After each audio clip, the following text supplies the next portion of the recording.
There's no one like you. Literally, there's no one like you.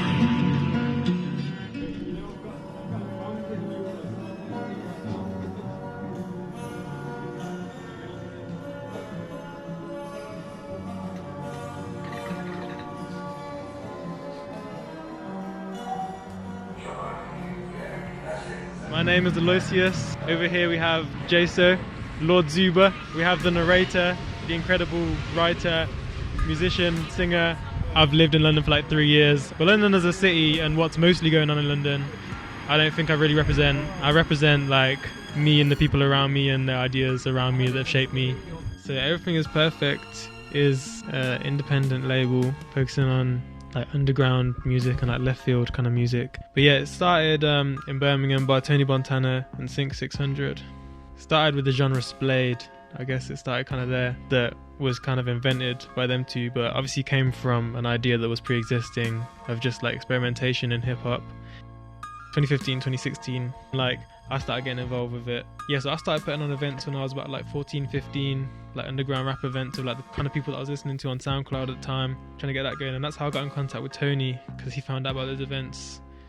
Yeah, and then when I moved to London, I started getting like more involved with the management side of the label and started like finding all these mad artists here, like Archie Silas and Doechii and like Jaso and all these kind of people. And started like putting on events and stuff. We started the Splay World series. So we did the first Splay World in Birmingham. It's really hard to get a crowd in Birmingham to come to a show, especially like a rap show, especially like a left field underground rap show. We found it in London because there's so many people already on this and like kind of like there's more of a demand for it. Splayed was just like, there wasn't really a word for that kind of music. And splayed is a very fitting word, I feel, in terms of like splaying out a sample, like samples being like heavily manipulated and like taken to a certain kind of place. Into a darkness manufactured. If I want to be in the darkness, I will sleep under the stars. Then howl to the moon. Then close my eyes. Gregory needs a horse needs to be played. Gregory from Barcelona. Gregory is ready. Gregory from Barcelona, but in Amsterdam, telling me how to take mushrooms. So you came out of the hypnosis and you wrote your story. No, I wrote this story when I was 13. When you were 13? Yeah. Okay. And I remember as soon as I finished the hypnosis and seeing the vision and everything, when I was a kid. You wrote about the hypnosis when you were a kid? I wrote about my previous lifetime. Whoa. Without realizing. And what was it? What In happened? the airport at Waterstones. I was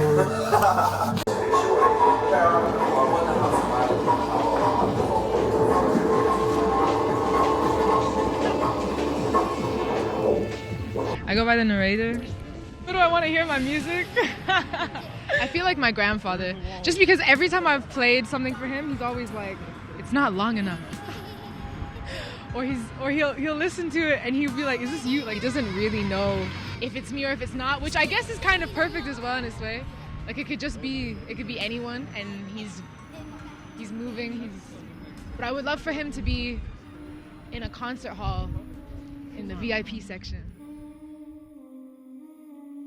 Until this Splay World show, I'd never met anyone from Everything Is Perfect. We never crossed paths. I didn't know what to expect. But Aloysius said I could do anything I wanted. And I had a moment to myself when I was really, really ill over Christmas.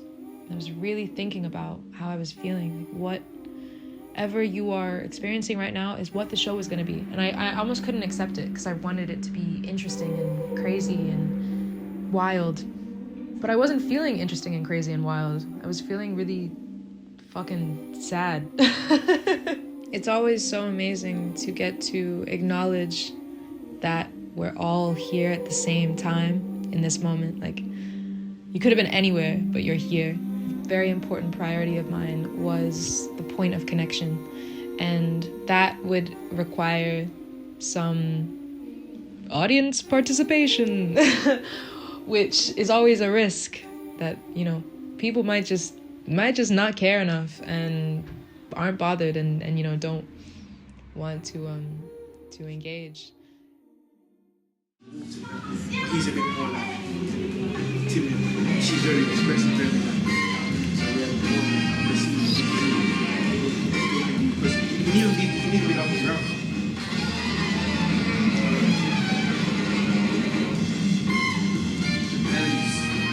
Yes, y'all.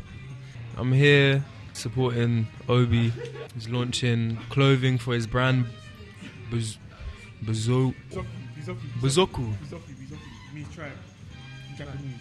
Yeah, it's a tribal thing. It's just really and truly it's just about finding your tribe out here.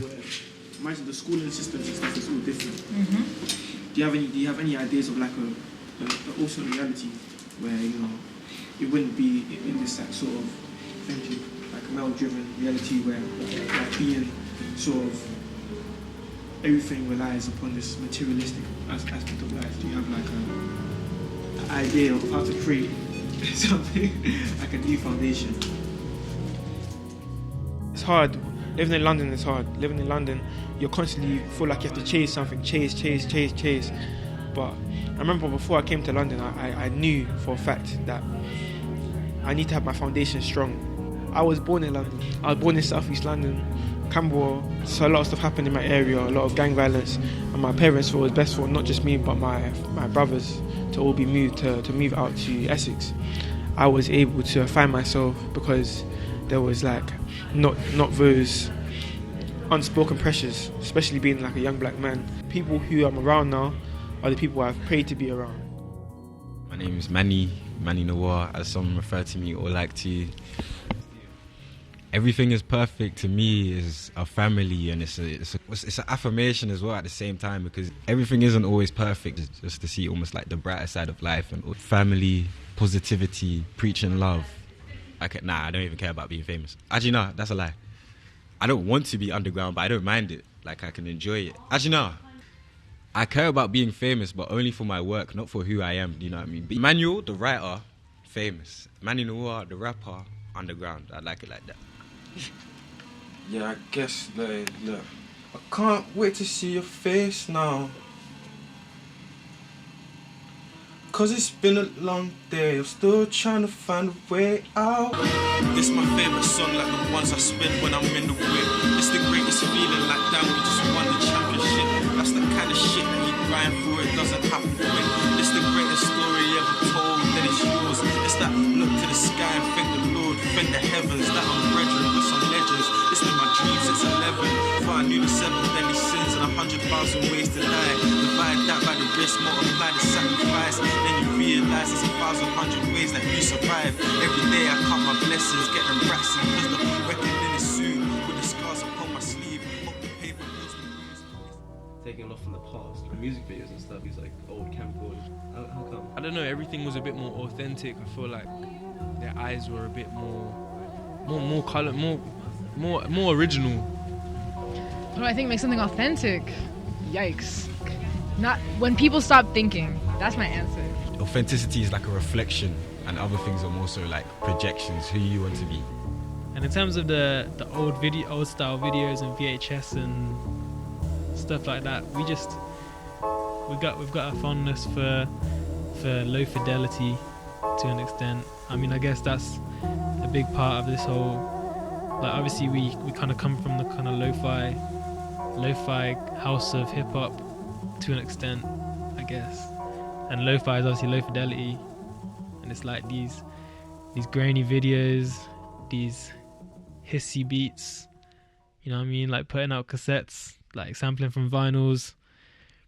There's a real nostalgia to these kind of sounds, and even just texturally, it's about appreciating the different kinds of textures and appreciating things not always being so clear, and appreciating things not always being like the art and the beauty, and things not always being so HD. HD's sometimes too real. Never worry, I'll breathe for you. Never worry, I'll breathe for you. Never worry. Thank you. What I'm trying to do, what I think everything is perfect is trying to do, is express a higher purpose, higher expression. You have to know who the self is. Go find yourself, knowledge of self. through poetry, through expression, through the art you make. Don't be taken by just whatever society throws at you. Nobody's really making no bread off making music, especially no weird music. So it's like they wanted me to have a comfortable life, a stable income, and just keep doing music on the side, and then like if it takes off, it takes off. So that's the kind of idea I had growing up.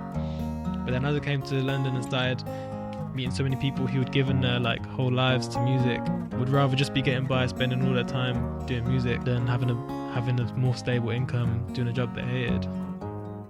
Everything is perfect.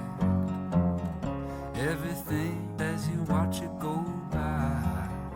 Everything is perfect. But I really wanted to have an intimate experience with whoever was listening so that you could see into the narrator's thoughts and feelings.